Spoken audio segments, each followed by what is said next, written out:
we don't need to put ourselves in that position to end the game that way. Yeah, Coach, and absolutely, coming into this, obviously, Maryland's offense has been pretty explosive, and really thought that the defensive line stepped up and got a lot of pressure all night, and that was key for really bottling them up there for 3.5 quarters. There was other defensive coaches, had really taken to heart, the things that they learned through the last 2 games in particular, really tried to make the quarterback play a little bit left-handed, make him understand that, the pressure was going to stay on top of him, make him throw out of the pocket. Obviously, was still able to connect some plays, but I do like the way they bounced back, and then obviously just a little too much there in the fourth quarter to give up that last score that gave the tying situation. Coach, with a running back like Josh McRae, and I won't ask about his injury, how does that big body running back really change the dynamic of your offense? He's a very explosive player. I think the thing that really obviously as the game unfolded, you saw him take control. Unfortunately, had to get taken out of the game and couldn't return. Don't know the status of him yet, but it just seems like the positions when we get something going. We're getting some guys dinged up, and unfortunately, it's the guys that are key players for us at their position to start the game and have our 2 top tailbacks get knocked out. Obviously, Doug Kramer didn't play today, so down 1 offensive lineman. We just got to continue to, but I do give a lot of credit to Reggie and Jacquard Norwood. Guys popped in there, and we just weren't able to take control of the game in that fourth quarter and get us a victory. Overall, how did Brandon look to you the first game back? I was excited to see him play today. Obviously, we've been watching him since last spring, and he got knocked out so early in that Nebraska game. You just hadn't really seen him take control. I think the good part about today was, there's definitely some positives. He could definitely throw the ball down the field. We missed some, contested balls deep down the field, but at least they're there. It makes a defense coordinator defend the whole field. So I'm excited about that. I think the continued growth of our program, just the guys have to go through some growing pains, and obviously there was enough of them today that caused us to lose the game. As coaches, I got to take full responsibility for putting these guys in better situations, especially at the end of the game, to put us in a better selection, so we can just not give them a free chip shot field goal to win the game in the end. Well, you've talked about it. I mean, you got to learn how to win. You got to learn how not to lose games. That's right. So that's a process. They've competed. Kevin Harden's team yesterday and gave a great message to our guys. I've been really harping on 2 different things, right? The confidence to win things and the response to adversity. And he gave a good message yesterday. I thought the guys really bought into some of the things he talked about being able to prepare during the course of the week to push you in a position to win games. And unfortunately, we just didn't have enough to push ourselves through this. Once these guys feel it and taste it and have an opportunity to understand what that means, I think they're going to be a good group to play with. Well, we had a short week, but now we're through the game. Now you've got a little longer time between games. I mean, maybe some recruiting or whatever you need to do, I guess, right, for the next day or 2. Well, we're going to, as coaches, we'll come in tomorrow. Players, by NCAA rules, have to have a day off tomorrow. But it'll give us a good chance as coaches to get ahead of ourselves and get ourselves in a position for Sunday when the players do report, and then obviously to go on the road and play at Purdue in our first Big Ten game on the road. We've got 2 Big Ten games, one win and 1 loss here at the Memorial, but now to go on the road and play in the Big Ten is always a tough environment. And Purdue with the divisional opponent in the rivalry in the trophy game will be something we all take notice of. All right. Thanks, Brett. Thank you.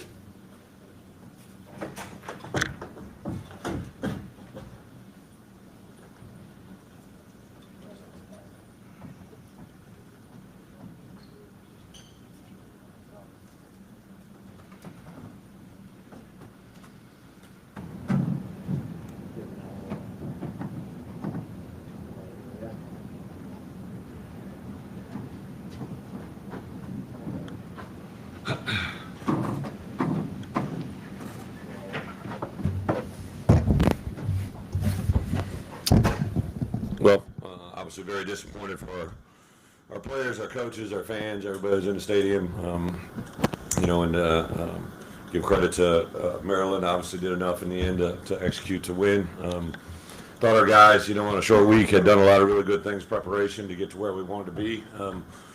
Defensively, I thought we came out and did some things in the first half, limit their opportunities. Offensively, we, unfortunately stalled out in some red area things. Then to have that first block field goal. Never really saw the replay on that, so I don't know the exact specifics of that. But as soon as that happened, I knew that was going to be a key point in the game.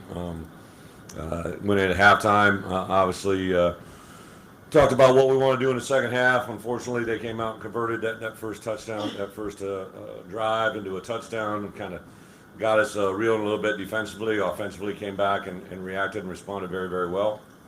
And then, felt good, took the lead. And then, unfortunately, they were able to come back and score that last touchdown that tied it up.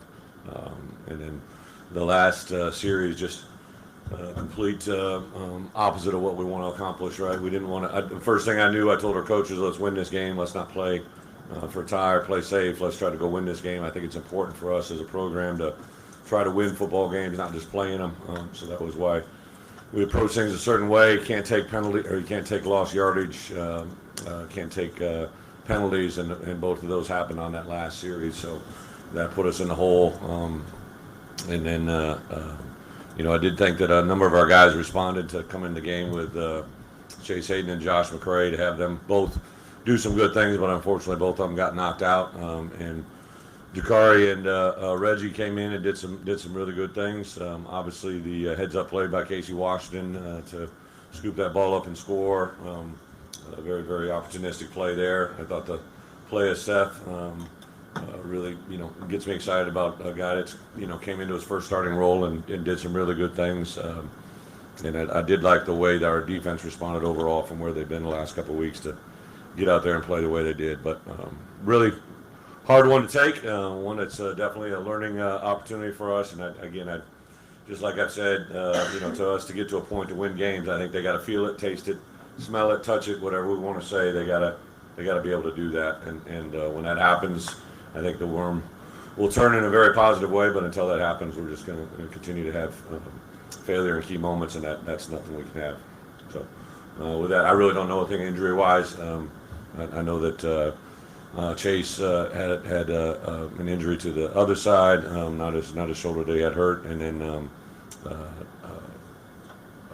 Josh was taken to the hospital, and I don't know the results of that until later tonight to see where he's at. So we'll see where that's going.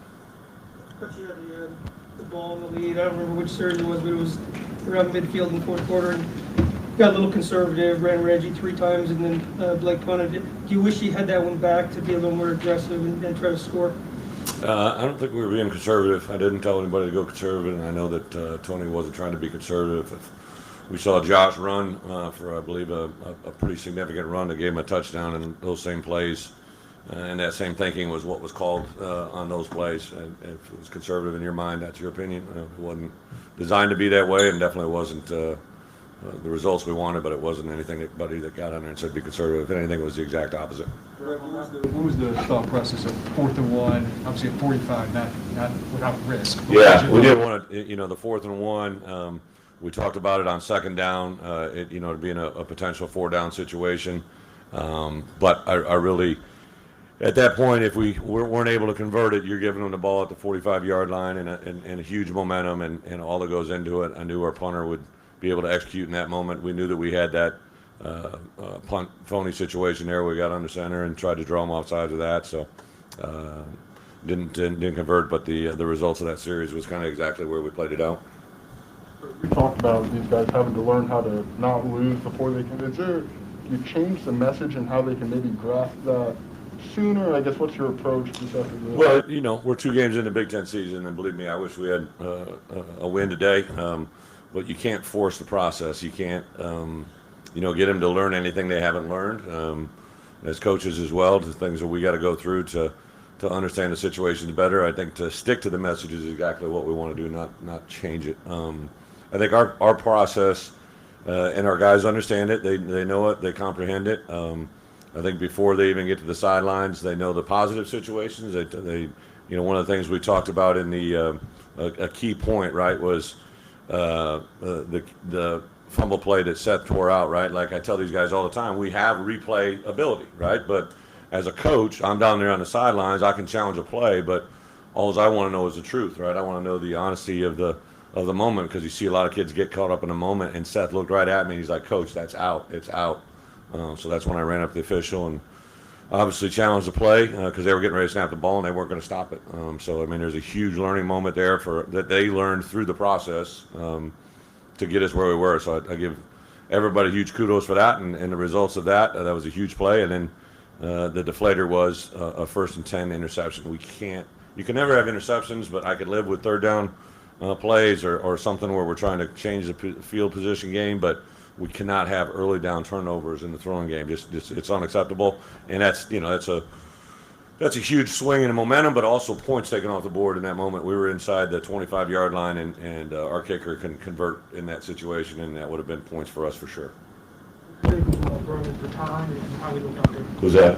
What do you think about Brandon's return? Brandon's return. VP, I was excited today. It's the last thing I told him before going on the field. Listen, we've been together since January to get to this moment. I know he started the Nebraska game, but he never really got into the flow of it, getting knocked out so early. So I respected his resiliency in the recovery to that injury. I thought our guys were excited to see him get out there today. You see him throw the ball vertically down the field. We didn't convert on some of those big hits, but to throw the ball down the field, it's a different game to defend and can hopefully pay dividends for us in the future. And we just got to be able to convert on some of those 50-50 balls. But, I think there's some things that he learned through today's process that are going to make – he's played a lot of football. He's an older quarterback, but the things that prevent you from winning, we have to eliminate, and those are part of the learning process for us. Did you want to ride with him the entire game? Did you ever think of putting on? No, there was a thought when the 2-minute situation came up, just where Art was at. But BP has been really good in those scenarios. We practice end of half on Tuesdays, and we practice end of game on Wednesdays. And he'd been doing those all the way up till the opener, and then obviously the last 2 weeks he's been involved in those practice situation scenarios himself. So I felt good about the moment where we're at. I don't really want to take him out of it, and then obviously didn't convert the way we wanted. I think the pressures that we gave up in the things that were in his face, we can't take a sack in those situations. You got to get rid of the ball. We just can't take a hit at that point. Changes on defense with Seth, Taz, Kirby, just what precipitated that, and then what did you think about how they... those guys have been playing well, practicing well. Taz has been an impressive guy going back to last spring. Without a doubt, Seth was a guy that through the first 3 games, every rep that we gave him, he just seemed to be getting better and better during practice. He does everything right. Saw the opportunity for him to get there, and he just plays a little bit of passion, a little bit of intensity. And then who's the other one? Well, Kirby has been playing a lot, right? But I think the play of him in the Virginia game is what Ryan then just kind of just more athletic guy put him in the back end there with Sidney and Quan and again he continues to make plays, but he's a guy that's a valuable player for us in special teams, so it's kind of a little bit of all that involved. I was happy with. We made some change-ups and lineup decisions as a running back position. We were going to go pretty much with Chase and Josh and Norwood, and then those 2 guys get knocked out. Obviously, Doug Kramer didn't play today, so to have Jarasati jump into that role as the starting center, and then it's kind of a chain reaction there. We moved Pearl into guard. He unfortunately got knocked out with a little bit of an injury as well. So the guys that we lose, it seems like it's always losing them at the same position of our top guys. So we'll just continue to ride the storm. Next man up. To the extent after the Virginia game to get that confidence, it'll be a play, and you'll know. There seemed from our vantage point, maybe there were a couple of times that you guys could have been on the cusp of that tonight. Did you at all feel like maybe this is going to be that moment here? Yeah, I understand. There's definitely a lot of positives. There's some things that we've been trying and stressing and preaching and coaching, and they materialized. The simple thing like the breakaway run by Reggie and the scoop and score by Casey. That's a situation that we practice in practice. Obviously, we don't want the strip to happen, but Casey knew he was in wide open spacing, and he just gathered his feet, scooped it up, and scored it, what we call a country fumble, and converted it. All the guys started yelling on the sideline. So, he liked that moment. The frustrating part for me was, really the 2 moments that stand out was the blocked field goal in the first half and the interception after the strip fumble in the second half. Those were, in a close game like this, it gets down to a couple key moments and swings, and that was really the big factor. With the pressure they got on Brandon, was that more the pass pro from the old line, or was that Brandon not getting rid of the ball. I give credit to, Maryland. Obviously, they put pressure on the passer. They were attacking our edges. They were doing a lot of speed rushes up the field. At halftime, we talked about engaging a chip block with the running backs. But, I think we got to learn the feel of that. There was a play that BP took off running, actually on that touchdown drive with Josh, right? I think it was a second down or a third down. It was either a second and long or a third down where BP took off and scrambled for whatever it was, 15, 20 yards. And if they're going to apply the edge pressure that they were and they leave the middle of the void, we're going to have to do that, right? We're going to have to take advantage of that. And sometimes you can gain a first down with your legs as easily as you can throwing it. So a good process for us to learn. I know that Chase and Josh got banged up. What do you think about that tandem? And I mean, Josh's run was pretty incredible, and Chase, I think, over 100 yards with Stevie and Worth. Yeah, I go back to Josh, seeing his film in high school. The first film I saw of him, I just saw an explosive, dynamic, big, powerful back. And since he's arrived, he has done that repeatedly, demonstrated it. I think after the third week of fall camp, really after the first game week, if you get a chance to visit with him, that's when things kind of changed. He just became a lot more serious. His demeanor became that much better.